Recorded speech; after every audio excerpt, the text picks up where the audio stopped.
Hello, everybody, and welcome back to the Cold Hard Truth Podcast. I'm Jack Smith.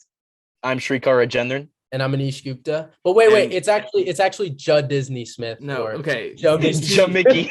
Joe Mickey. These two, for some reason, for the past week, like to focus on the fact that when I won picks, actually our first year, by a tiebreaker in playoffs. But yeah, go ahead. Hey, I can't control that we only did half the season, and I know, and I think you know too. You know, just the level of dominance I was at was going to win it. You know, full season. I think all the fans won off know a tiebreaker. What dominance? All the fans know it too. All the fans know it too. Okay. You already know. But now that we've established the Joe Mickey and the Joe Disney nickname, now you can go ahead. Now I can go ahead. Thank you very much. Well, last week, the NFL was pretty wild. There was a hell of a lot of stuff to talk about. We're going to get into that in this episode. A lot of COVID craziness going on. Urban Meyer was finally fired, thank God.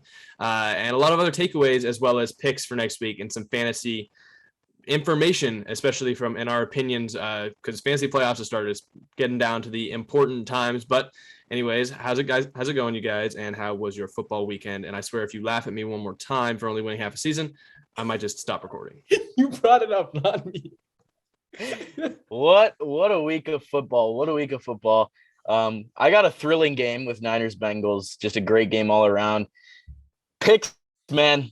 13-1. I don't know if that's the best week that any of us have ever had. We could go back and check if there's any way. I want to say statistically it is, but I'm not going to go out and say like that's the best week, considering that like we all had pretty great weeks. That's fair. Everyone had a great week. I think I had a 15-1 last year, so I think tied, one loss. None of us have gone undefeated. And it all came down to that Monday night football game. Cardinals, come on, man! But it was a great week. I hope for more weeks of football like this one. It was probably one of my favorite weeks so far, but overall, just in a great mood right now. So biggest game of the year was on Sunday, and obviously I had COVID, so I was trying to root for them, and my voice was just so gone. But we won. The Browns won. That was huge. And then I have to wake up on Wednesday morning to find out that literally 30% of my roster has the same disease as I do. Dude, this COVID stuff is just pissing me off so much. Like literally, I just looked at my fantasy team and 3 players are out. Tyler Lockett, Darren Waller, and Jalen Waddle. Really? Like, Thanks. Dude, it's crazy right now. COVID is putting up Wilt Chamberlain numbers. They're putting up Patrick Mahomes versus the Raiders numbers right now, and it's not fun. Obviously, it sucks to see, but I think the NFL just changed the rule saying that, you only need 1 negative test instead of 2. Jack and I kind of talked about it before the episode, a little bit less conservative considering that the virus is spreading like a wildfire in both the NFL and in the NBA. So that's kind of sucks to see. Obviously, you don't want to get this type of disease, but the people who are vaccinated, again, like we talked about earlier, just, milder symptoms. So it's easier to come back stronger. As opposed to last year when, like, for example, Myles Garrett had it and he wasn't vaccinated at the time, right? Back in like November, it literally ruined the rest of the season. He was like so tired and he couldn't play full snaps. Like same with Cam. Yeah. So, it's better. It's good that, the vaccines are kind of getting out there and people are seeing that at least, not for the spread, but the effectiveness of it. That's kind of my recap. Yeah. When Srikar, you mentioned picks, like last week, obviously, kind of figured the Jets were going to lose against the Saints. Darnold's still out on IR, came back this week, but doubt he plays. And so, focusing on picks, and it just pulled with my heartstrings so badly. It started on Thursday. I was the lone wolf, had Pittsburgh turn that game off early because Minnesota was killing them. And then all of a sudden, Pittsburgh starts coming back. And on the last play of the game, the Pittsburgh Steelers lose. And I'm already down 1-0 coming into the week. Same kind of deal. We get the Bengals against the Niners. And I'm thinking that they're going to make this comeback. They're going to win. They go down in OT. I think they're going to score a touchdown. They kick a field goal. Niners come down the field and score. So just really pulled on my heartstrings. Took a little tumble down below you fans and below Srikar now, but going to have to come back. It was still a really good week of football. I mean, there were some great games. Just that Bengals game in general, that midday slate where we got that one and the Bills-Bucks game were just fantastic football games. Both went to OT, got some extra football. It was pretty awesome. But Srikar, I mean, your takeaway was something that I wanted to talk about in the intro, and then we heard the news last night that Urban Meyer was fired. And so not to steal any of your thunder, but you want to get into it?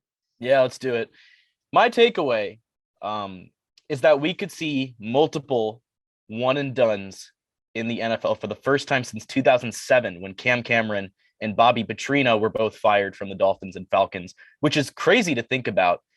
back in 2007, that was the last time we had multiple one and dones in a year, but I definitely think it could happen again. And well, obviously we're starting with Urban Meyer. That guy is just the epitome of a disaster. And I've been saying it. I think he's got a real case to be the worst NFL coaching hire like ever. I genuinely think so. I'm obviously, you got your Hugh Jacksons, you got your Jim Tom Sulas, your Chip Kellys. When you look at Urban Meyer and what he's done since coming to Jacksonville, and it's not even the record, it's the record combined with, everything off the field. It's just crazy. It's crazy. And I don't think that I've really seen in real time a worse coach with more, I guess, just negative energy around his name in the NFL than Urban Meyer. But now he's out of Jacksonville. Darrell Bevell's going to step in as interim. The other two coaches that I was looking at as other potential one and dones, David Culley and Robert Stala. And if we start with David Culley, he's 66 years old. Let's keep that in mind. He wasn't the Texans' first choice this past winter when they were looking for a head coach. So, if they want to go in a different route, especially with the Deshaun Watson situation, I could see him being done in Houston, honestly. And I know it takes some time with Caserio and Culley, but he's just not been that great. I mean, it's just, do they look for a clean break is what I'm saying. Do they want to just start fresh again? Because this is going to be a long rebuild. And I don't know if Culley is the guy that's going to be manning this, especially at his age. And then you got Robert Saleh. And I'll say this, first off, I don't think he's going to be fired. I think he'll get another year in New York. He's young. He was a very hyped hire coming into the year, but the returns have just been awful. I mean, you look at what Zach Wilson's doing. He's been, in my opinion, the worst starter in the NFL to this point. 56.1% of his attempts have been completed. That's terrible. 6 touchdowns, 11 interceptions. He's been awful. And then also, Saleh's a defensive coordinator, and you look at his defense, and it's almost like historically bad. They're allowing 30.5 points per game and 419 yards per game.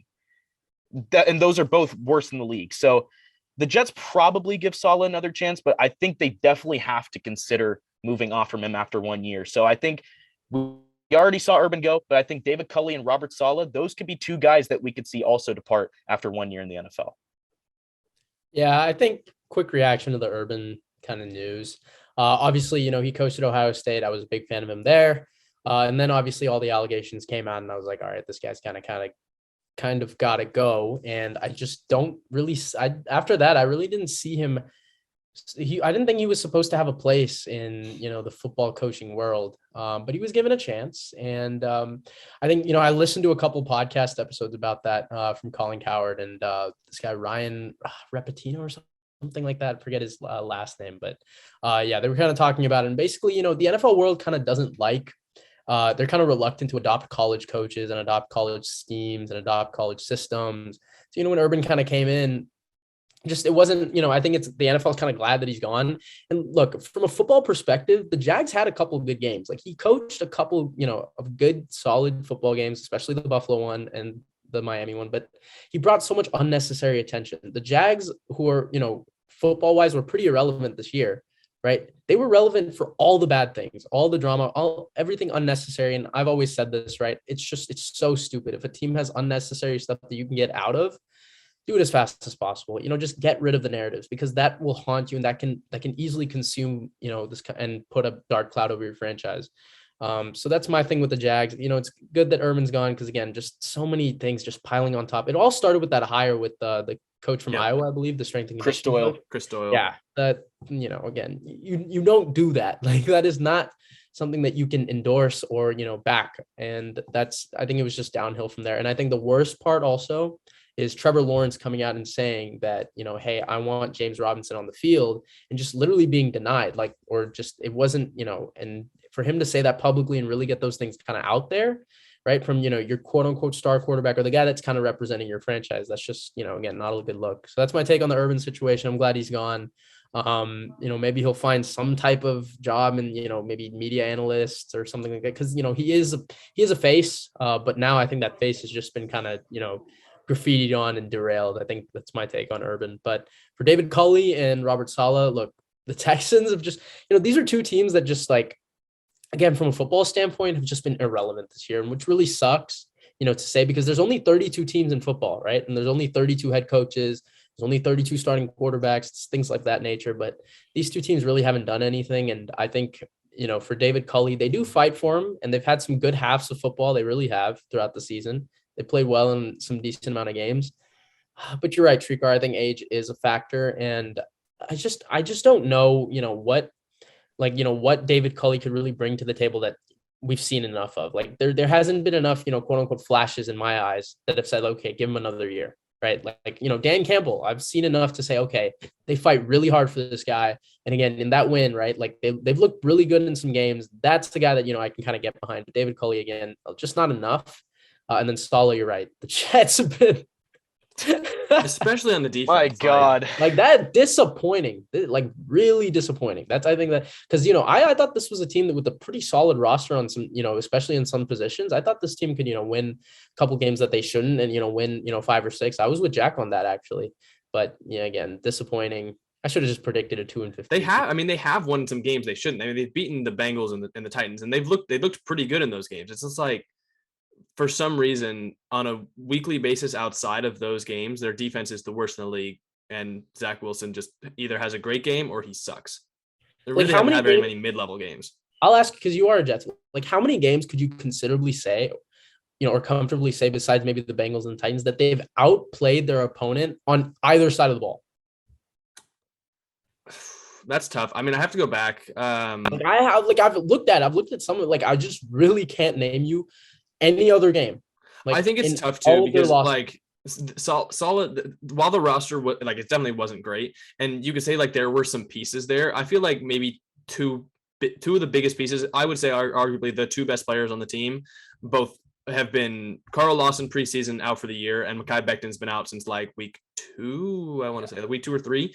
Yeah, you're right. So like, I do want to spare Saul a little bit. I think while we thought there were some promising pieces on the roster, and those promising pieces have looked pretty good. Like, I mean, you look at Elijah Moore, Michael Carter, Bryce Hall. Like there have been some pieces that have shined and have shown you something. The roster wasn't great. I mean, he came into the Jets. Their schedule has been decently difficult.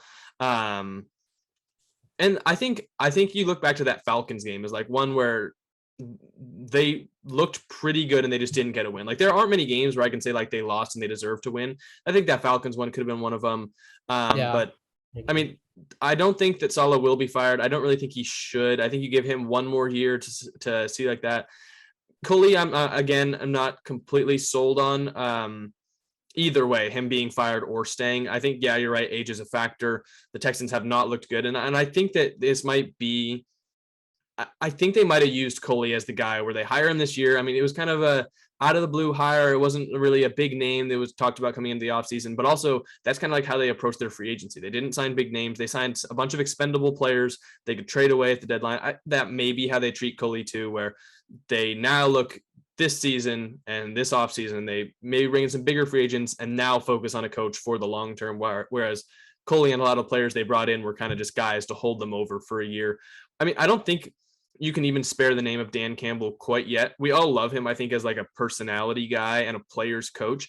But I mean, it's kind of hard, or it's for some reason easy to forget that the Lions have won one game. They've won one game.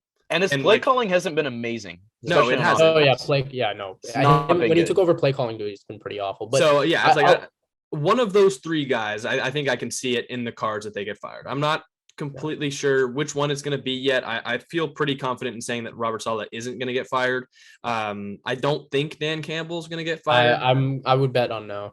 I would bet on no. Culley's the one that like I can see it, and I feel like there's a better chance than not that there's one of the three. But of course, I want to focus on Urban just because I wanted to talk about Urban in the intro just because of how much stuff has been coming out about him.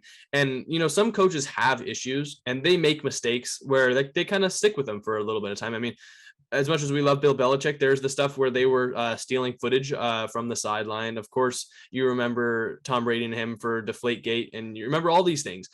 Urban Meyer is the coach where he this season has done so many just unbelievably, ridiculously bad things that you forget the stuff that came before him. I mean, you hear him kicking Josh Lambo in preseason, and then you kind of forget to remember that he was seen in a bar with someone other than his wife rubbing it up against him after not flying home with his team after a primetime loss. And then you forget about the fact that he hired reported discriminatory strength coach from Iowa to come be the strength coach. And that makes you forget about the fact that they drafted Travis Etienne in the first round and then said that they were planning to use him as a slot receiver, and then openly admitting he didn't want Etienne at that pick and he wanted Kadarius Toney instead. It's like there's a huge list. You could write like a 2-page list of all of the things that Urban has done, I guess, since he joined the Jaguars. And every step of the way, we were there saying, you know what, I'm getting this weird feeling. Like, I just don't know if Urban's meant for the NFL. And right since the hire, we all kind of were skeptical about it. And I feel like it all came full circle. I'm glad that some of those Jaguars players, James Robinson, Trevor Lawrence, I guess Lambeau isn't quite on the team anymore, but I'm glad they all kind of got that out of the way. Urban's finally off the team, out of the NFL. I think it's another nail in the coffin for college coaches in the NFL, but that's a different story. I think Urban, as of now, I think I understand a little bit more, why he wasn't hired at another college. I think I understand why some players tend to not like him. But it was just, I think you could say it's one of the 5 stories of this year in the NFL. And sure. I think that we've been there along the whole way. And I'm glad we kind of got this, the book end to this side of the story finally being fired. I think we've all been wanting this for a long time. It's good to just finally see it, because the turmoil, the drama, it was just too much. If I'm the Jaguars, one guy I'm looking at, Byron Leftwich, offensive coordinator for the Bucs. I think that'd be a very full circle moment. Obviously, he was QB for the Jags from, I think, 03 to 06, I believe. And he obviously, as a coordinator for the Bucs, he won the Super Bowl last year. He's probably going to go on another run this year, and he's only 41 years old. So I think he could be that long-term answer, because this franchise has not found its guy in 20 years. It's been a long time. So I think Byron Leftwich could be that guy. I think he's my top guy right now. Well, look, I think for the this was a team that this was probably like my worst take ever on this pod. The fact that the Jags should win 7 games, but again, this is still a really talented team, and they've shown it in some games, right? And again, like I said, I think Urban, I know I'm trying to defend the take, but I think Urban is the reason why this team is 2 wins right now. And it's not maybe one of the reasons. I think he's one of the main. He's the main reason. Because the unnecessary narratives he brings on. And look, if you're a coach, right, or if you're trying to get a head coaching job in the NFL, and I'll kind of make this quick. There's only 32 out there, and this one you've got, one of the most talented college quarterbacks to ever come out, and we really there's not enough on him yet. And yes, I know he's played bad, but there's still time to salvage it, right? This isn't a guy who's in year 3 and it's like, all right, this is Sam Darnold. This is Trevor Lawrence we're talking about, a guy who has all the tools, and has shown it in much bigger games than Sam Darnold did in college. Sorry, I had to bring up the comparison. But, how's Daniel Jones doing, by the way? Give him time. That has nothing injured. To do with Trevor Lawrence. Yeah, he's injured. You take a jab, I take a jab. Yeah, okay. He's better than Dwayne Haskins. That's not saying much.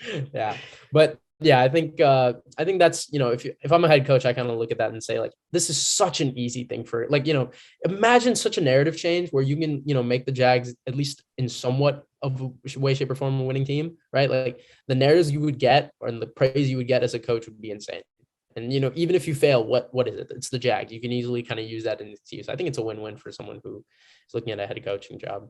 And it really seemed like, tell me if I'm wrong, but it just seemed like he was kind of relishing in the drama. He was just refusing to kind of give up and say, you know what, there needs to be changes made around here. We can play better. Maybe I'm at fault here, but no, it's my assistant coaches are losers. I think Andre Sisco played a little bit this week. I think his snap count went up. And that was absurd to me. That was ridiculous. See, this one, so we haven't even talked about how, in terms of a football perspective, how bad the Jags have been. It's literally just been this. Yeah, exactly. Have we ever broken down the fact that T-Law threw for 4 picks last week, or have we broken down their offensive scheme? I haven't seen anybody do that. Well, actually, their offensive scheme is having two wide receivers run into each other like just about every week. See, like this one, like we don't even talk about it. And the fact of the matter is like it's bad on both. But this is obviously, it's got to be impossible to focus when your coach doesn't know whether you actually played or not. Your coach is kicking you. Your coach is telling all the other coaches they're losers, or your coach is getting in an argument with you and slamming your wide receiver room. Like, I think the main part, like we can focus as much as we want on the stupid things he's done or said, but I think the main part was just the stubbornness, and that just drug down the entire team. Like there's no way that you can as a player play through that. Yep. No, and this is the last thing I'm going to say about Urban, but you're right. He can't hold himself accountable. He never did. Never. Even when Robinson wasn't getting the carries that Trevor Lawrence was asking for. He didn't do it in college either. So no, he didn't need to. That's the thing. All of that success in college ruined this moment. When James Robinson wasn't getting the carries that Trevor Lawrence asked for in the post-game press conference, the media was just going in on him, and all he had to do was give honest answers. So when a media person asks, why isn't James Robinson getting these carries? What was your game plan? Why didn't you give him carries? He just says, just ask the running backs coach. Like, no, we're not going to ask them. We're going to ask you. You're the guy in charge. He couldn't take accountability. And then it comes out later that it was him. You saw that, right? And yeah, it was him. And he's in the moment, he's not being honest with himself. And it's obviously going to take a toll on the team. And it's going to ruin that trust that the ownership and that this roster had in him. It's just, why? It was that college to the NFL transition that Anish talked about coming into the year, where you're going from some kids who aren't making any money, and they're just kind of playing for you. They come in and out every couple of years to you're running an NFL franchise where everyone is using this as a job. This is their livelihood. And when you're in college, you don't have to explain things to the kids. You say, you know what, I got a couple 4 stars behind you who want some carries too. But you coming into the NFL, it's James Robinson, undrafted free agent who's on a nothing contract and won't make money for the next couple of years.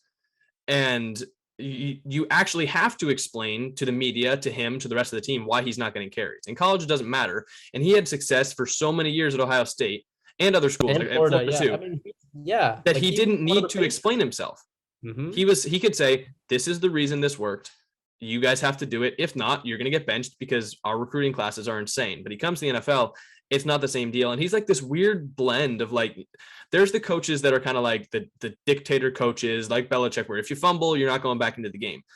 But at least he's going to own up to that. At least he's going to say it. It's probably to your face, and he's going to say it to the media. Urban would do stuff like that and just kind of back away and say like, I don't know what you're talking about. I didn't do that.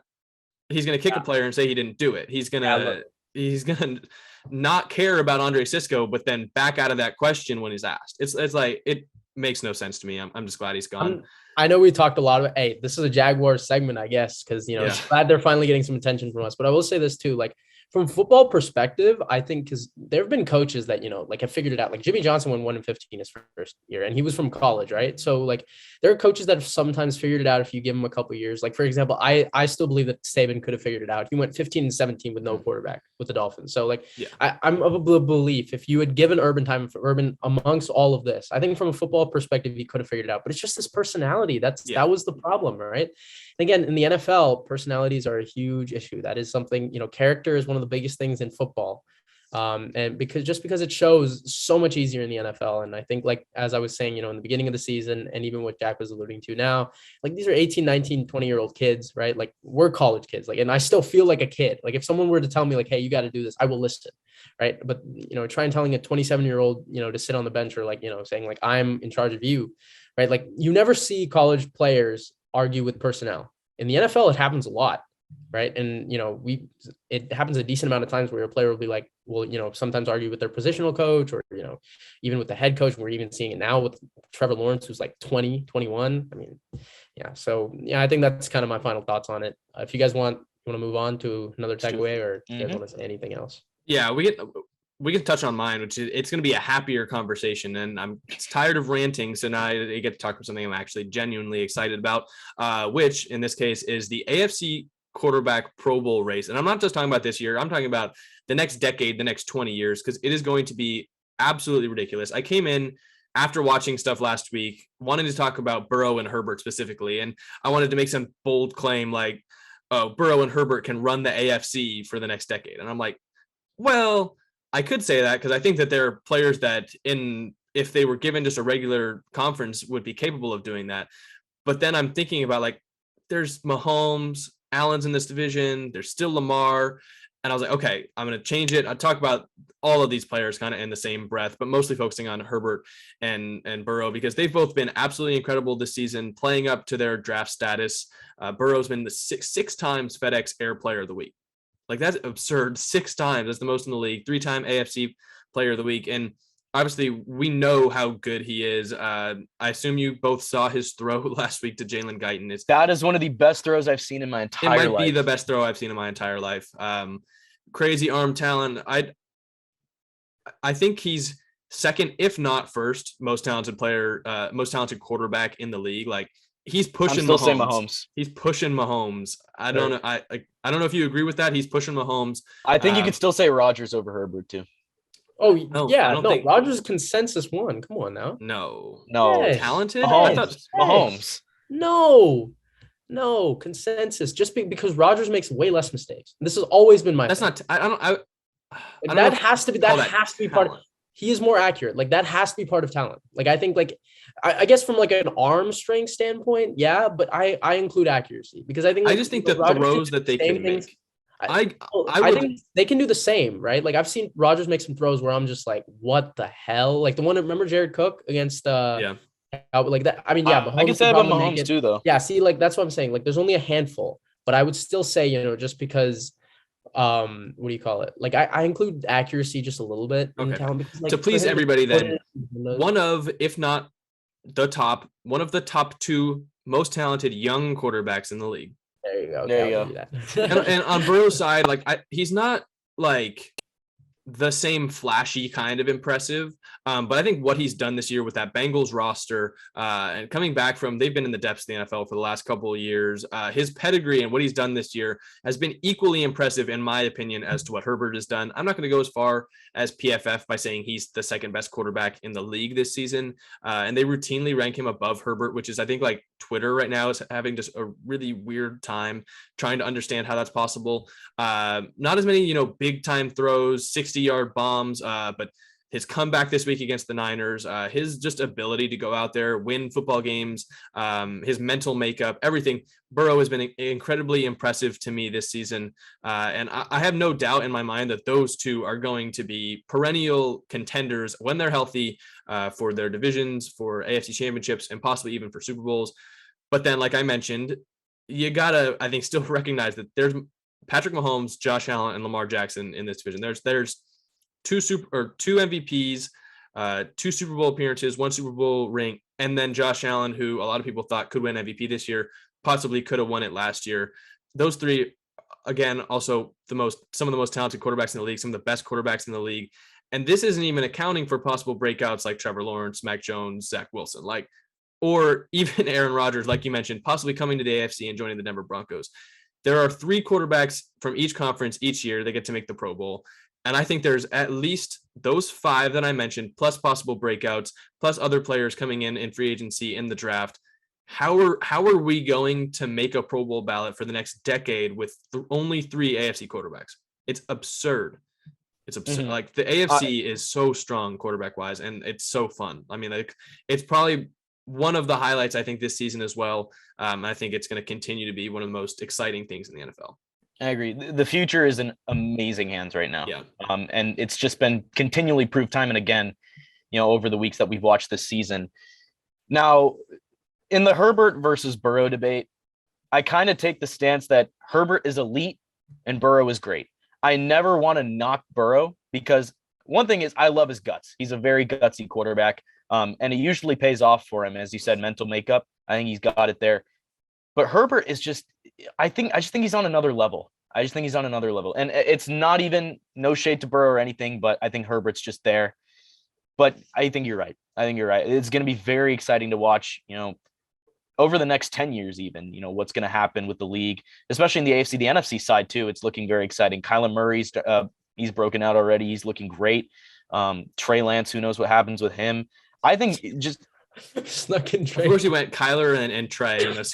I'm a Niner fan. What? Leave me alone. What? I'm a Niner fan. You didn't even mention Rodgers, Brady. I mean, I said over the next 10 years.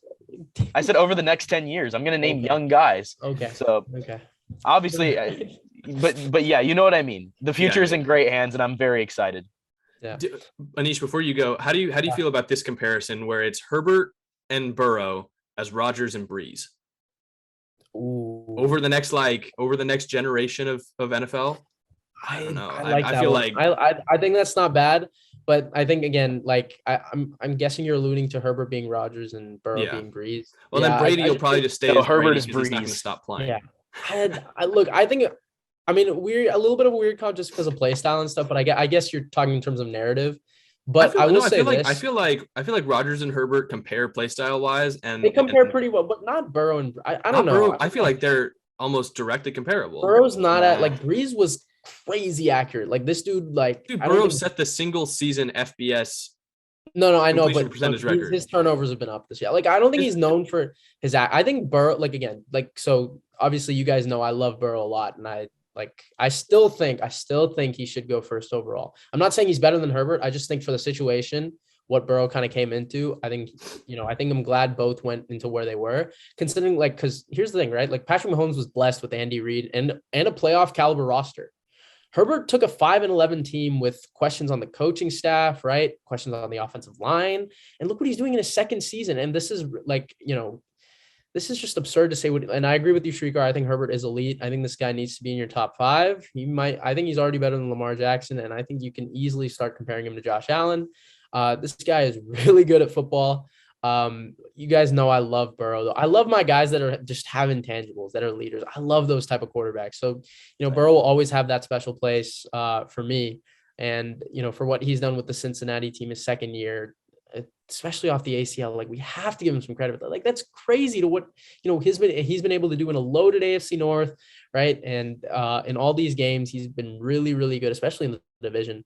You can honestly argue this year he's been the best, right, in the division, and you could start comparing him to maybe Lamar. But I think the whole overall AFC quarterback race, you forgot to mention Carson Wentz. I did not forget to mention. No, we didn't forget. I legit that thought popped into my head. I knew you would say that, and I specifically left him out. I did not forget about him. I'm kidding.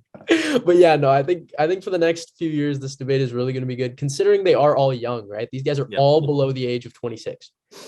That's crazy to think about. And I think the AFC is in really good hands, and there are still some breakout candidates, as you mentioned, right? Who knows? Maybe even Tua, right? We don't. Yep. Baker could return to the way he was playing the second half of last year. There's so many wild cards in terms of that, and you're right. Even looking at the ballot this year, I was really kind of confused because I did one, and I was confused on who to really take out of the AFC. Who'd you put in? I'm trying to go off the top of my. I know I gave Herbert one. I gave Herbert a Pro Bowl vote. I think I gave Burrow one too, and I think it might have been Mahomes. Wow, you left Allen and Lamar out. I think I left Allen out. Lamar is. I left Allen out because they were on a skid, and Lamar I left out because a couple of weeks ago Lamar would have been a tough out, a tough guy to leave out. Yeah, so I think I did it right when they were kind of. I think it was right after the loss to the Jags, and also Allen has kind of been up and down in terms of statistically. Srikar, you already know he was trying to figure out if we would allow him to put Wentz in and leave. I was just thinking. I wanted to do it so bad as a meme. I wanted to so bad, but I mean, just imagine. Mac Jones takes a step up in his second year, starts throwing the ball downfield a little bit more, starts looking a little bit more like Tom Brady. Imagine Trevor Lawrence playing the prospect level that he is, or even Zach Wilson or a Kenny Pickett being drafted to Pittsburgh and starts to play well. Aaron Rodgers or Russ coming to Denver. Don't speak that into existence. I'll be really mad if that happens. I don't know how we're going to be able to choose 3 people every year, because that's 7. There's 5 right now. You figure one of those guys breaks out. That's 6. Don't worry. One will make the Super Bowl, so it'll make it a little bit easier. That's true. We get to put in 4. Yeah. So I guess in terms of that perspective, it's a little bit easier. You guys want to switch over to? First of all, I don't know how you guys aren't seeing the Burrow to Breeze thing. That's I don't know, scrappy. I don't see it as much, just because I think Burrow's a bigger frame, and he's also a little bit bulkier, and he can run a little bit more. I don't know. I don't see it as much. I know this is a weird one. I always loved the Kyler Russ comparison. I actually did like the Baker Breeze comparisons when he came out his rookie year. But now again, Baker's got a little more controversy on his hands than it's hard. It's hard to compare Breeze to really anybody, just because he was the first small quarterback to be this good at throwing. So I think it's really hard. But again, you guys know I love Drew Brees. But you guys want to switch it over to my? Let's do it. So mine is finally going to be about, like, I think I've talked about AFC teams a lot this year. This one's I like this one, the NFC. Micah Parsons should be in your defensive player of the year rankings, and he should be right in the thick of it.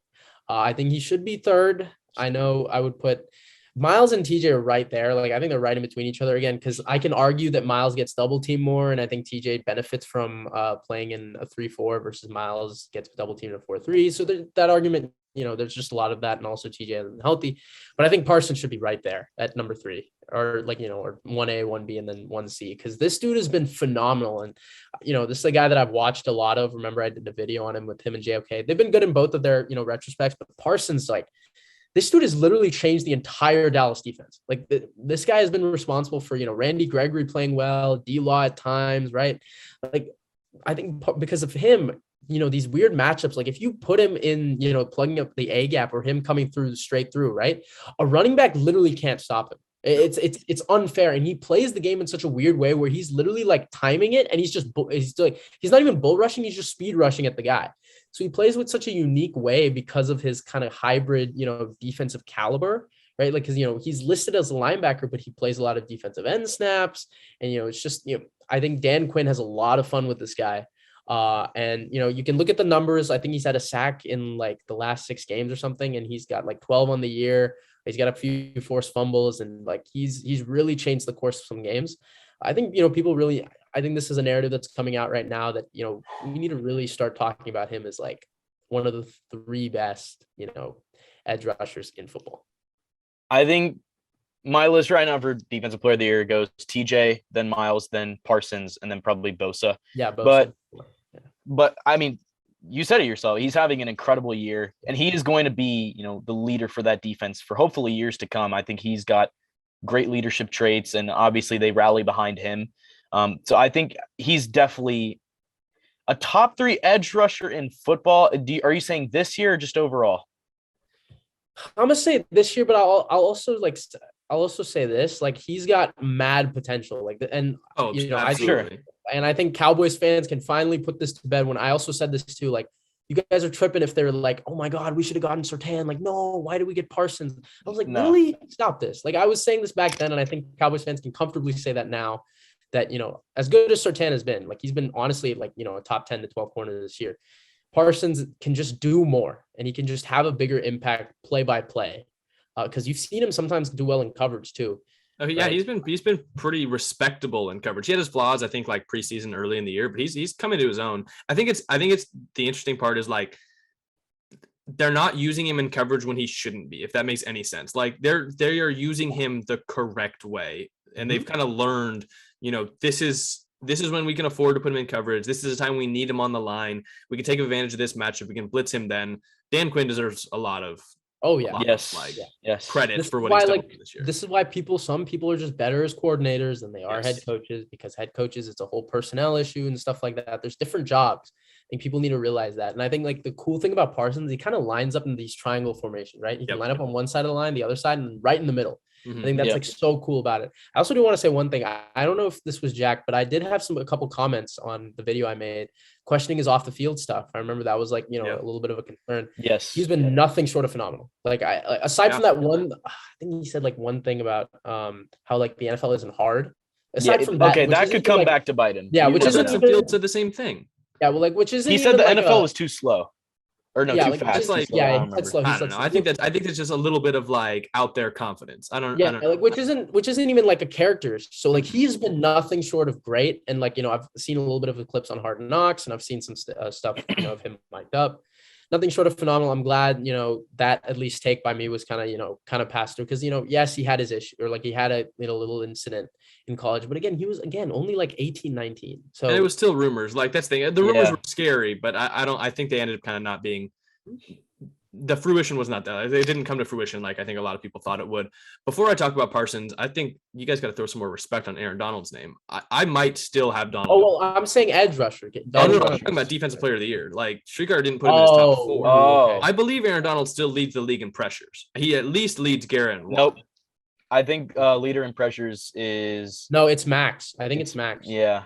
think it's Max. Well, I know Max for Crosby, and I fact think he Bosa's leads second. Watt and yeah, I think he might be about. Garrett is fifth. he Watt's leads not Watt up and Garrett. yet. I think Yeah, Donald had 68 and Garrett has 62, if I'm not mistaken. yeah. Oh, if And Donald has he still 68 has 12 sacks. He's still Yeah. Aaron Donald. You know he's pulling more double teams than I know Garrett's pulling a lot, but on the inside, he's getting double teamed in an insane amount. So I'm just saying, I think right now I have Parsons in my top 4. I don't know the order yet, but those are my top 4: Watt, Garrett, Who'd you Parsons. put one right now? But Donald, I think he's moving up there, especially after last week. I mean, Yeah. 14 pressures in a primetime game. It's gonna And that game winning earn sack. him a lot. But I mean, Parsons, you hit the nail on the head. He's been absolutely terrific. I said coming in that JOK was my number 1 linebacker last year in the draft. I still stand by that, mostly because I mean, Parsons hasn't exactly been a linebacker. I think he should be played almost completely at edge going forward. He's got the versatility to sometimes drop back in coverage. JOK has been just as good in a different role. Maybe not making as many that's exactly what I was saying. noteworthy plays. They're 2 different players, so I feel like that you can't really compare that anymore. But Parsons has been tremendous. If a tackle can't block him, you can't really expect a running back to, and they can't. He almost had an interception too. Like, I think the only thing we haven't seen from him this year is like solid hands. He was in perfect position and just dropped the interception last week. He's been one of the top players in the NFL this year, completely changed a Dallas defense that I think we all really wrote off coming into the year. Yes. And something interesting, he has through 13 games, I would say a better defensive player of the year resume than Khalil Mack had through 16 games when he won it. And that's pretty crazy. Was that the year Khalil had the 5-sack game? I don't remember, but I know. Yeah, see, that's why I don't, because if that was the year, then I'm gonna disagree. But if it's not, then I'll give you that, because I remember like the year he won it, there just weren't that many like Watt was hurt. I remember like Donald, I think Donald had just won it and like people didn't want to give it to him again. I remember what you were saying, but if that's the year he had the 5-sack game, then I'm gonna disagree, because that was like week 16, and that like really was like, oh my God, this guy is here. Like Khalil Mack is here. But yeah, I think like in terms of, Parsons, what he's had in his 13 games, dude, the sky's the limit for this guy, because he can be an anchor for a Dallas defense for years. Like this, like LT was literally I'm not going to say that Parsons. Yeah, don't compare to LT. I'm never going to do that. But what I'll say is LT was like an anchor, right? And a defensive leader that could have that impact for literally 10 seasons. Parsons has that type of potential. Not saying he'll have the same impact, but he can be that anchor or that, absolute like quote unquote defensive, franchise piece, someone that you can build around, right? I think that, and him, since he's so versatile like LT, because LT would literally choose where he would go on the field, and Parcells would get mad. I watched a documentary on it.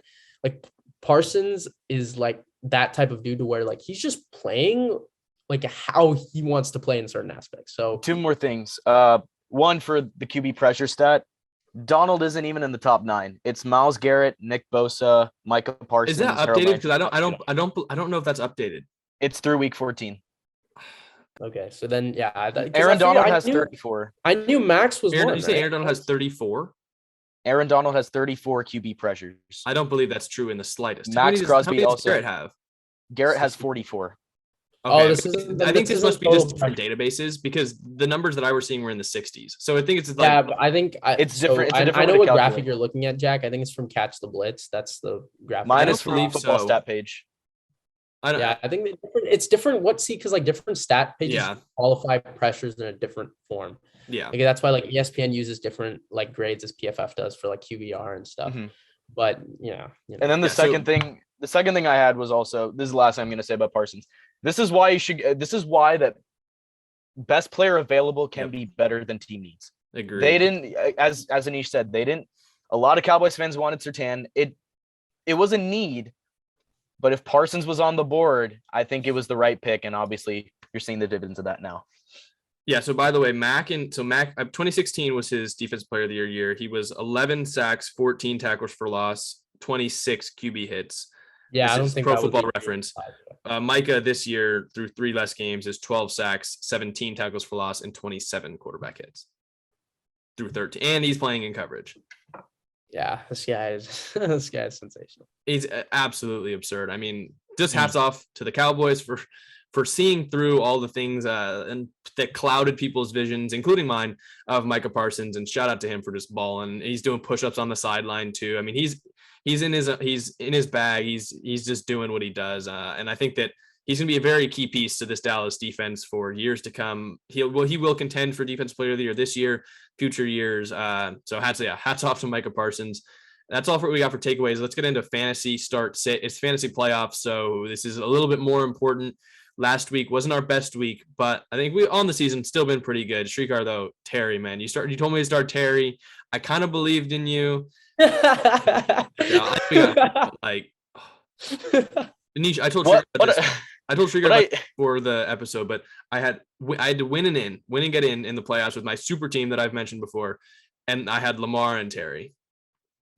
Sucks. It was the worst. Playoffs in all 7, baby. I'm close in every matchup.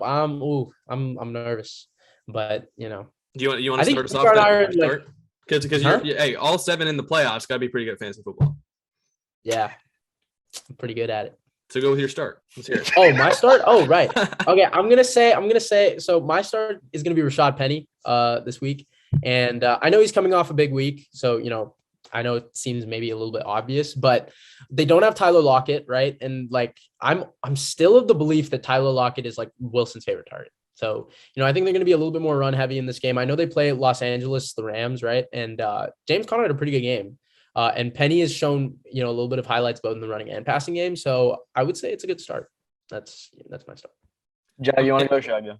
I have a question for Anish. I'm in a league. I think that Srikar and I were talking about it before too. I've got in a flex spot, I have to decide between Devontae Freeman, Michael Carter, Deontay Foreman, and Rashad Penny. Are you starting him over those 3 guys?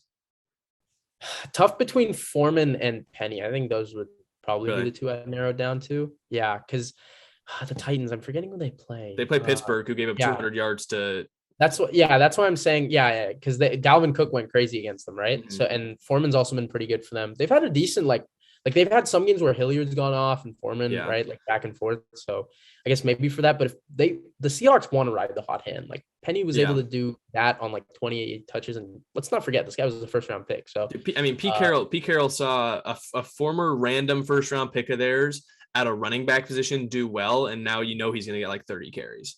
Yeah. See, like, that's what I'm saying. I feel like this guy's like just going to like leave it. And also, again, the Seahawks just don't have like the playmakers on the outside. So, you know, I think it's a favorable start to maybe use Penny. Srikar? My start is Darnell Moody against Minnesota. For whatever reason, Chicago always just every single player just ups like 3 levels when playing the Vikings. It's just how it is. At home. At home too. So I really like Darnell Moody as a start here. I believe he's going to be lining up against Pat Pete, if I'm not mistaken. Wait. It'll probably, I mean, I need a replacement for Lockett. And Moody is the top guy available. I think you should start him over Gage. I think him and Gage are the 2 that I'm looking at. I think you start him over Gage. I don't know. I'd say go secondary. Moody, I don't know. I don't like trusting Russell Gage. That is true, but I like those. I think I'm torn between those 2 guys. Those are the 2 guys. Maybe Christian Kirk, but I'm liking. I would go Christian Kirk. I mean, because D Hop's out. Yeah. I think Kirk opts out, but you still have AJ and you still have Rondell Moore there. Yeah, and they also Rondell Moore doesn't catch anything. And James Conner out of the backfield. I believe I saw that they showed it on the plus Rondell 5 yard. Not caught a pass 5+ yards down the field all season. No, the one there has to have been. No, I think it's 1. Remember the one where he caught on the sideline? I think they said 0 against SF. The one on the sideline against SF. That was I think that was like the one. Like I know what I saw the stat on ESPN too, but that has to be. If it's 0 or 1, I don't think it really matters. But I think Christian Kirk, like, they got to stretch the field a little bit, and they got to throw the ball down the field. Yeah, I don't know. I'm torn between those 3. But and also, my fantasy start is I think he was one of your favorite players like 2 years ago, and you haven't really said his name. I want to know if you can guess. 2 years ago, Devontae Parker. It's Devontae Parker. He's had a very high floor, all ceiling when he's healthy. He's back now. And with Jalen Waddle out, the lack of healthy, or I guess I'd say active running backs on the Miami Dolphins roster brings a ceiling for Devontae Parker. I think he's a must start as a wide receiver too. If you throw him into a flex spot, that works too. But we've seen when Parker was out, Jalen Waddle got just about every target. And now that Jalen Waddle's out, I'm sure we can probably see the same thing from from Parker. So I'd say fire up Devontae Parker. I think he can win you this matchup this week. I'm really, really confident in this start. Okay. I love me some Devontae. I will always love Devontae Parker, but Jalen Waddle is just. I mean, like you wrote him as a top 10 wide receiver in the I was AFC. there. Yeah, I was time. there. You mentioned him just about every episode. I know. I remember.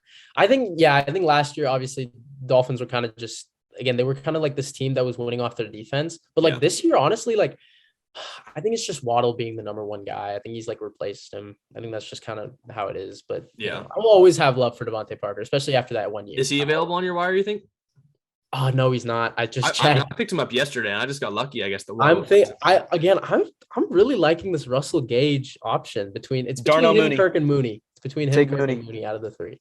I'll let you know. I assume someone like KJ Osborne isn't available. He's available there, but here's the thing: like, I can't do my boy Thielen like that. I have him on the team. Available? Huh? Is Van Jefferson would be a good start? No, I think Van Jefferson got. Okay, that makes sense. I don't know. I go Mooney too over Gage because you never know what you're gonna get with Gage. You're either getting 20 points or you're getting 3. Yeah, you're right. But same with Mooney. Mooney's had some couple bad weeks. So yeah, I just feel like the floor is maybe a little bit higher. Who's your sit? My sit. So I was kind of deciding between two, but I think I ended up going with Chuba Hubbard. But another one could be Michael Pittman. Again, obviously, you know who he's going up against, JC Jackson. Like that's going to be hard, and I believe it's at New England. So that's going to be really hard for Pittman to kind of win that matchup again. Second year receiver going up against a really technically sound guy. Wait, you said at New England? I believe it's in Indy. It's in Indy. It's in Indianapolis. Oh, it's in Indy. Yeah. Oh, okay, that might change it up a little. But even then, JC is probably going to shadow Pittman. Yeah. Like because.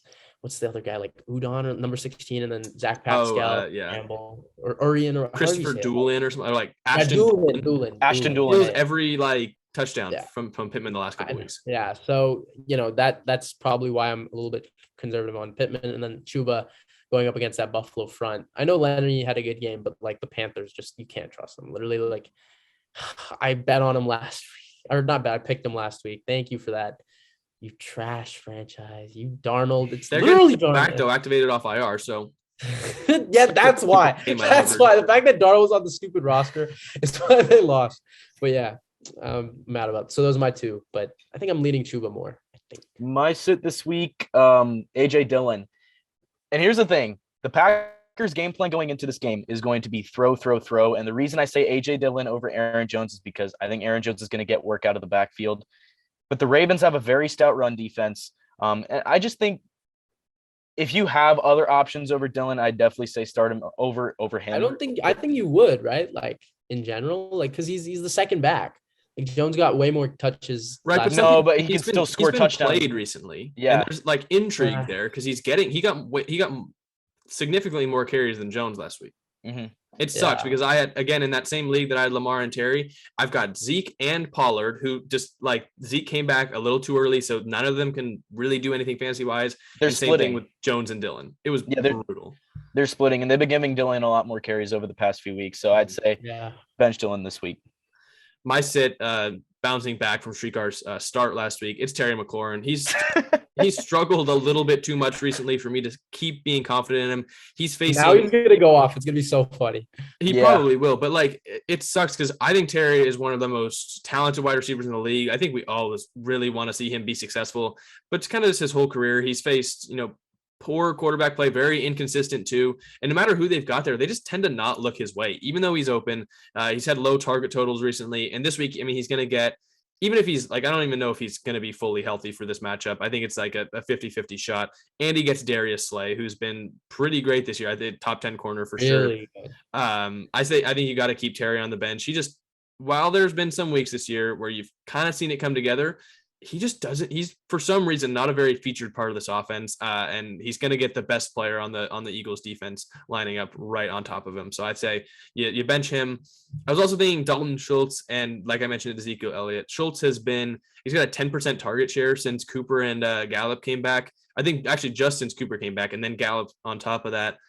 And Zeke got less carries than Corey Clement last week. Take that as you will. He's just not fully healthy, and you just can't play him right now. I don't think. Maybe you got to play him if you're desperate, but like if you've got some better options, like I'm not sure if I'd go as far as Rashad Penny, But there's got to be some guys there that you think about starting over Ezekiel Elliott. And it sucks because I just think they're bringing him back too early. And for fantasy managers, that's like such a tough thing to balance between, because you're either going to get something like Dalvin Cook last week where he came back and rushes for 200 yards, or you're going to get Zeke and Aaron Jones. So it's pretty tough to balance between. What do you guys think of those sets? Not bad. I like it. Zeke Clement thing is really funny to me. Yeah. It's Corey Clement. Dude, and it was a close game too. Like they were blowing him out for a little bit, and then it became a close game, and they still stuck with Clement. Because of Dak. That was, I mean, I think that'll be my way to sneak it in there. I think Bosa should be the comeback player of the year, but obviously I think they're going to give it to Dak because it's a favorable quarterback award. So yeah, I knew I'd find a way to sneak it in there. Yeah, I was going to say, yeah. I was counting like down in my head, like we're going to have much time left. When's he going to sneak this in? Yeah. You guys ready to get into picks? Yes, Let's sir. All right, so Srikar, like we mentioned before, surged a little bit back up the rankings, 13-1, little golf clap, but we forget about that. We're going on to this week because these next couple weeks going to decide picks. I really think that this week, week 16, somewhat of week 17, and of course, week 18 is going to be a thing, but I really think these next couple weeks we're going to have a lot of variance.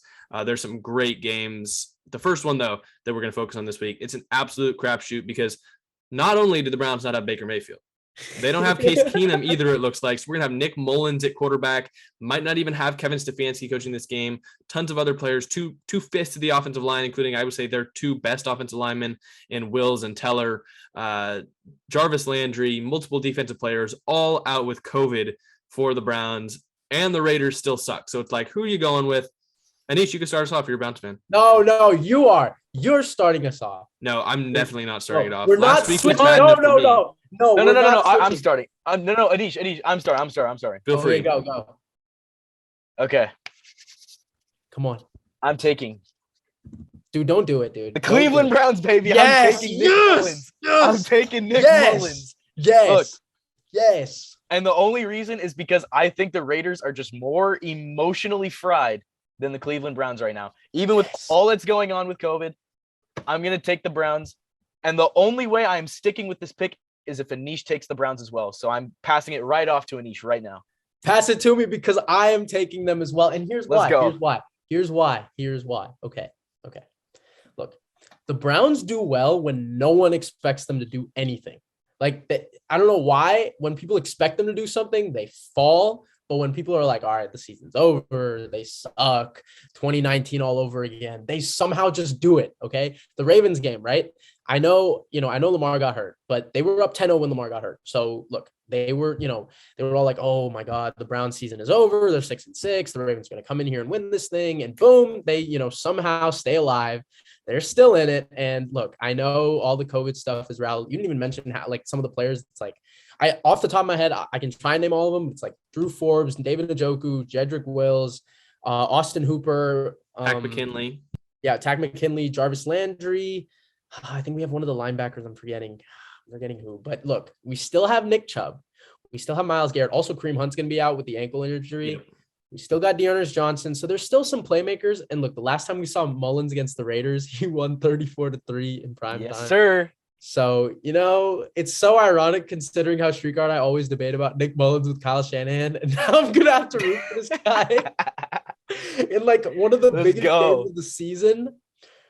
But you know what, man? Something about it, dude. Something about just Mike Priffer and this Cleveland Browns. It gives me the Broncos game vibes from early in the year for like whatever reason. I know, me too. And it also is giving me just look, I think Miles has got to have the game of his life. Like him and D Ward.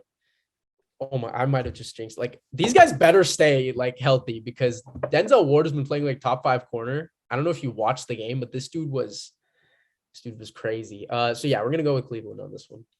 I'm going with Cleveland too, mostly because I think they're gonna. What? I think they're gonna get.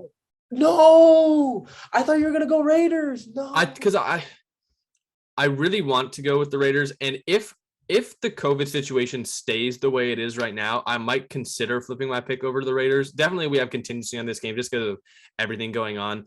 I expect the Browns to get some of these players back. We've seen a lot of players, especially the vaccinated ones, be able to come back because if they're found out early in the week. I also believe this game could get pushed back and not be played on Saturday. Like I could see it being a Sunday or Monday night game, or not night, but Sunday or Monday game. And so I think that the Browns, maybe it's not Baker, maybe it's not Stefanski, maybe it's not all of them at the same time, but I think they're going to get a couple of the pieces back. And with the Raiders, I mean, I just think, yeah, you're right. They're down and out. They're down for the count. They are just not a good football team. I kind of see them losing out possibly unless they win this one. So, the Browns, I was inspired by them a little bit last week. I was going to come in here. It was going to be a cakewalk pick if everyone was healthy. I think they get some of the pieces back. If not, I might consider, and if they keep it on Saturday, might consider flipping it over to the Raiders. But as of now, I'm going with the Browns too. Get a game. Do it. If they lose, I don't. Yeah, but now that Jack is taking Cleveland, the Raiders are going to win. Yeah, exactly. Jack. That's the problem. I've honestly been really, really poor on Browns picks this year. Dude, I'm telling you. I've been great on Browns picks. I'm telling you, take LV, please. I think this is a placeholder pick. Obviously, with all the stuff that we don't know. No, but if we're being real, the guys aren't going to come back because most of them, they're not got declared were Tuesday and Wednesday. They're not getting back in time. It's possible. I still think it's possible, especially if the league considers moving back today, which I doubt. We've literally had to see Kendall Hinton start for the Broncos. That's true. Yeah, I'm just right now. This is a placeholder pick. We'll figure it out once we see some of this news. The players either officially out or coming back. The next game, though, it's maybe the game of the week. It's the Patriots versus the Colts. Two teams that I think in some ways are similar, some ways are very different. Anish, you want to start us off on this one? Why do you have to go last every time? You weasel your way out of it every time. This one, oh man, I don't like doing this one because both are off a bye, and I don't like picking against Carson Wentz. I don't. Why has he had to play Tampa and Buffalo back to? That's so dumb. How could you pick against the Pats right now? How? How are you supposed to do that? You can. No, they're not tremendous at stopping the run. So the Pats have won 7 straight, right? Yep. I don't know. This one's too tough. It's a Saturday game as well. I'll go too. I don't. Go. Yeah. Okay. I'm winning picks. I feel like it's fair that I go first. Fine. All right, go. As you said, Pats won 7 straight. Both teams are coming off the bye week.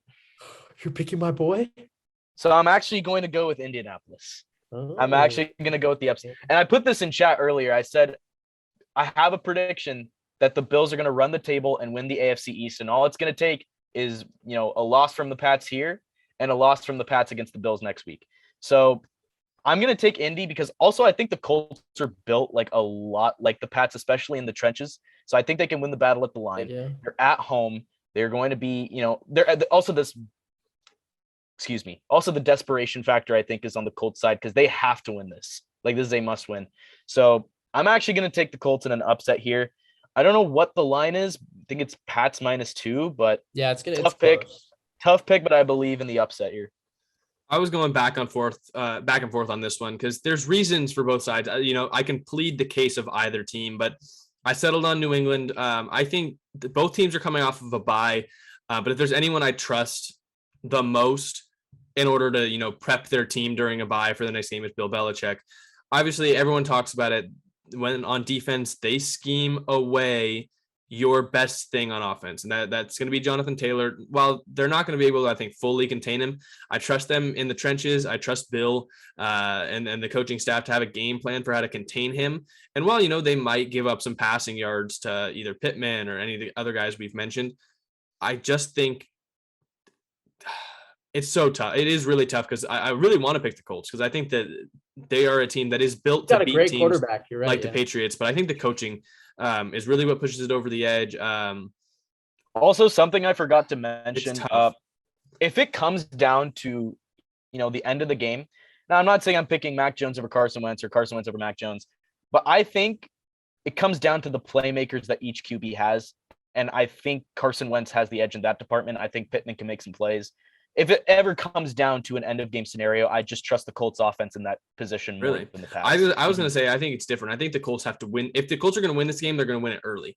And I really think that because they have to establish the run. They blow leads. They have not. That's the problem. See, they have not looked good in the second half of games. They have not. The Ravens game, the Bucks game, those are two that obviously come to mind. Oh, and the Titans. Sorry. Those are the three. Yeah. They've collapsed. This is why this game is just so tough, right? but you're right. Man, I hate having to do this. I'm going to go with the Pats. I hate it.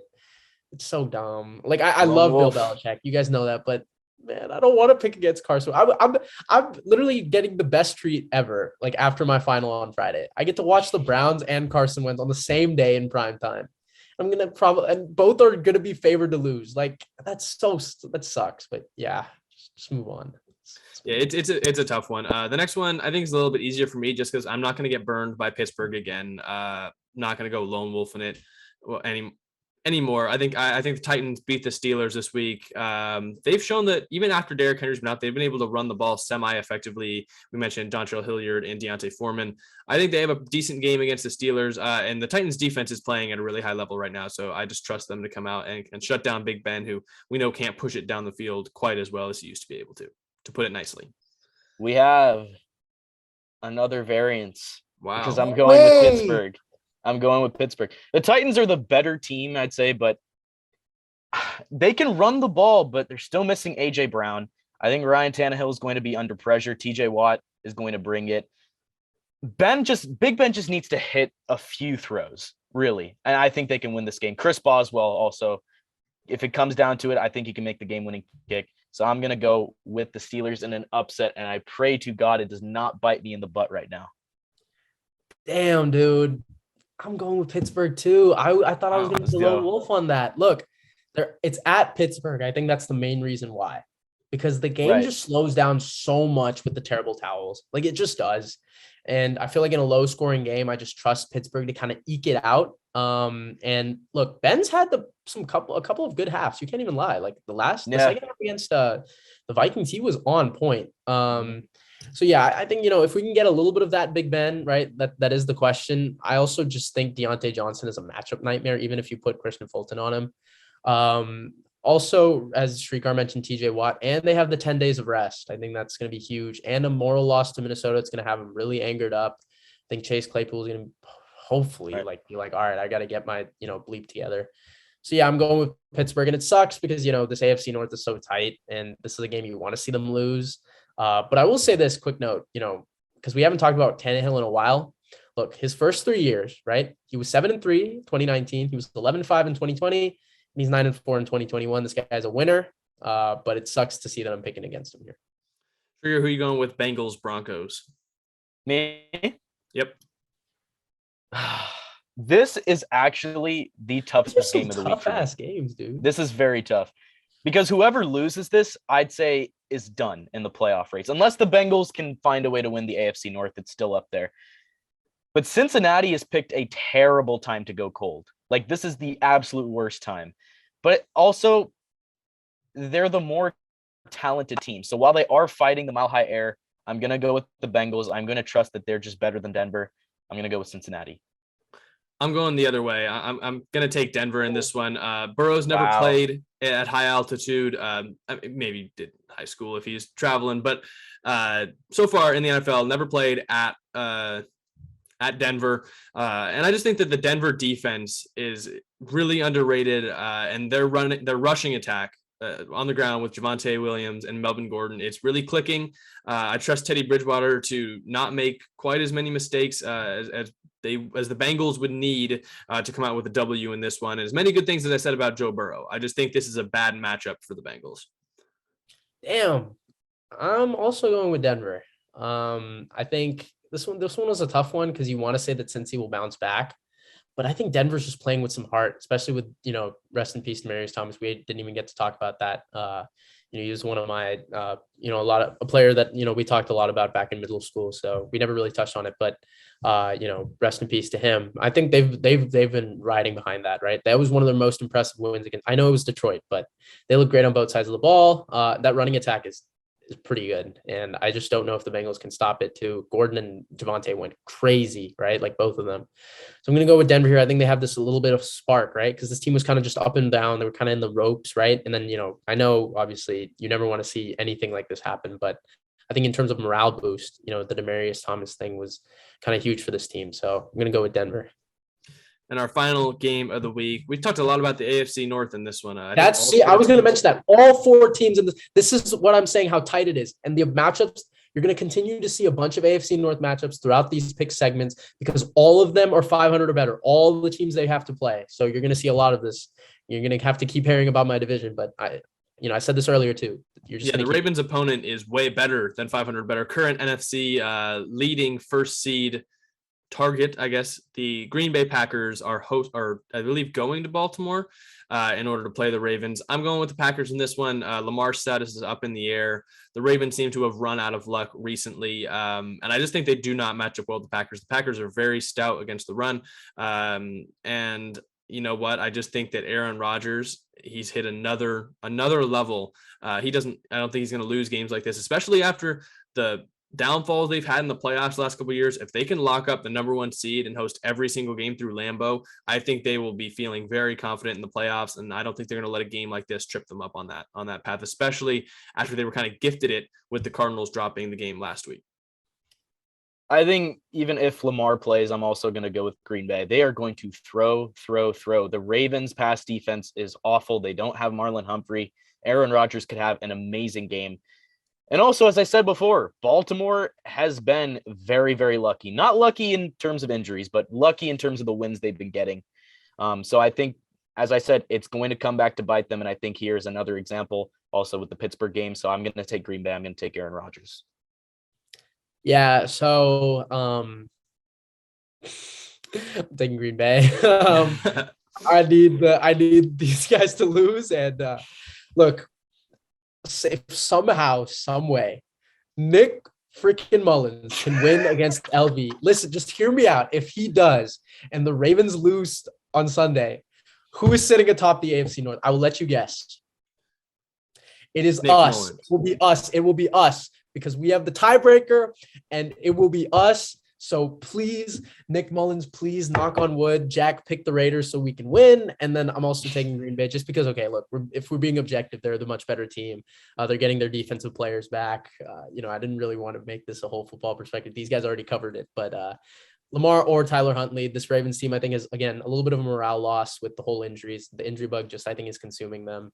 And it really sucks because, this team probably did have a lot of potential, but Green Bay win, please, Green Bay and Cleveland, please. If this could happen, dude, I don't even want to get my hopes up because we haven't been first place in the division this late in the year in I want to say since 2007, and that's the only time since 1989. So yeah, I don't want to get my hopes up, but yeah. You guys, anything else you want to talk about in this episode? I'm not talking Browns wise. I'm done. I'm done hearing about the Browns today. Nick Mullins. I have something we could talk about, actually. So Feel great if free to that hit it. happened. All right. This is actually a very important topic to me, and I think the podcast as a whole as we go into the future. I think we got to talk about the fact that Jack, or Jamicki, as we say, got a shortened season win in picks. Yep. Mm-hmm. And if I am to win picks this year, or fans are to win picks this year, it would mean that Jack is still okay. I'm not gonna go. No, dude. Okay, That's all we got for you guys today. We hope you enjoyed the episode. Mickey, I can't control it. If not, I can't control the fact that we started in week 9. The only reason this fool won was because he picked the Chiefs in the Super Bowl and because I picked the Texans in the divisional round. That is literally the only reason. I picked the Chiefs in the Super Bowl before the playoffs started. Whatever. But if the Texans had not just blown that stupid lead, because I had the Titans game. Oh my God, stupid Texans! They stay selling me. But yeah, whatever. No, I agree. I want to win one of these real seasons, mostly because you just look at how stupid we were those couple seasons. Picking Cincinnati to beat Baltimore. Yeah. Stuff like that would never. Shows how much I've bossed up since then. He has. He definitely has. Let's go. But just make sure. As of right now, I'm the only one with the legit season. So. Yeah. Okay, we've only done this for like a season and a half, so that's not the biggest. That's what I'm saying. You just gotta. And you're currently in last, so I would hush. I think if we went through, I think it'd be interesting if we combined the 3 seasons. I think I'd still be on top. So that's why we don't use career record as a stat. Yeah. I'm gonna use career record. That's what Jamicki has to use. Nah. Jamicki. In order to. I was up by like 6 on you. I was up by like 6 on you at the end of the year last year. So yeah, I think it would still be me because we tied. and then Well, do you remember how much I beat you in the playoffs? Because I don't think it was one game. We picked the same. I guess maybe it wasn't 4, but I'd be real close. The same teams. We picked the same teams. I don't think that's true. Because I didn't pick against Brady once, so I had all those, and I picked Cleveland in that one. Well, that was the year that Brady lost early. No, I thought we were talking playoffs last year. No. This is the playoffs. The tiebreaker playoffs that we had to have. Oh yeah, no, you cleared me by 1 because I think it was 1. I don't remember. Oh no, 2. It might have been 2. I picked the Titans over the Chiefs too, I think. Okay, yeah. So as of right now, career record, you'd be 2 up on me. Yeah. So I say, you want to put it in season form, but let's look at it in career form. Okay, but even then, Goop still clears Jamicki. So for now. Yeah. Srikar's still in last though. Yeah, it's okay, but he doesn't have the Jamicki. Yeah, I didn't have a shortened season win. I don't have the Cincinnati pick. That's true. Okay, but cancels him out. But you have Jaron Man, the nickname. So if people are still here, Jaron Man, let us know. Give us a poll. I might put it up on the Insta story. Which is a better name, Jaron Man or Jamicki? Well, you know what? I'm gonna pull this after we're ending it. You know what? I know people call it, Jamicki and LaMickey for LeBron. So if you're comparing me to LeBron, I guess I'll take it. Yeah. Is that what you're saying? That's what it means, right? Oh yeah. I'm LeBron. Yeah. I'll take it. Well, that is really all we have for you guys today. We hope you guys had a little bit of fun this episode. Next week we got the Christmas special coming. We hope that'll be a little bit of fun. Good luck your first round of the fantasy playoffs. Have fun watching this COVID-killed week of football. There's still going to be some good games. And next week, I think really prepare because next week is going to be one of, if not the most important weeks of the season. If you're on YouTube, please consider leaving a like, hitting the subscribe button, hitting the notification bell, and leaving a comment about anything we talked about in this episode. We'd love to hear it. There's also going to be clips of this posted. So if you want to go respond with some comments on those, we'd be happy to get back to you guys on those. If you're listening on any of the podcast platforms like Spotify, Apple Podcasts, please consider following the show, leaving a 5-star review if you enjoyed. But anyways, that's all we got for you guys today. We will see you guys next week. Thank you so much. We've been the Cold Hard Truth Podcast. We will see you next time.